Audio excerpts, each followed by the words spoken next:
nobody's seen anything to this extent before in Australia. I mean, they have fires every year, but nothing's ever been seen like this. Adam Parascandola has dedicated his life to saving the lives of animals in need.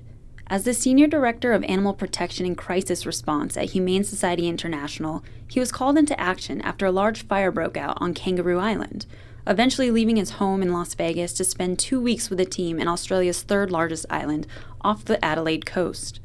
He estimates around 70% of the island was burned, much of it animal habitat. The whole forest is burnt out, so it's just burnt. The ground is just ash. I mean, it's just, a pile of ash that you're walking on, and the ground is burnt, and there's, burnt animals around.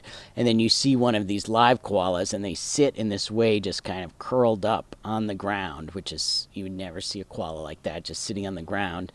It just seems like it's such a desolate view, like they've just given up. Desolate and devastating. There was one other time where we crossed a field that was just littered with bodies of animals. I mean, it looked like the aftermath of some medieval battle. The scale of the loss is massive. Some estimates are as high as 1 billion animals have died nationwide due to the fires. The surprising thing is there's actually quite a number of resilient animals that were able to survive.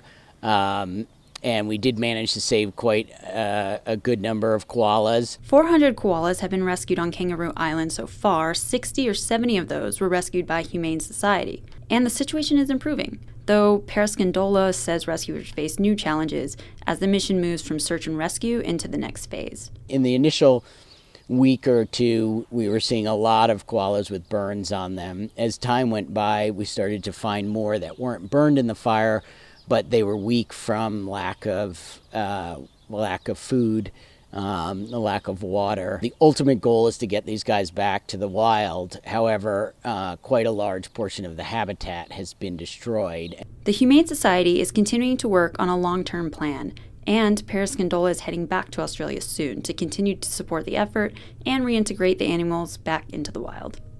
For 13 Action News, I'm Amy Abdelsayed.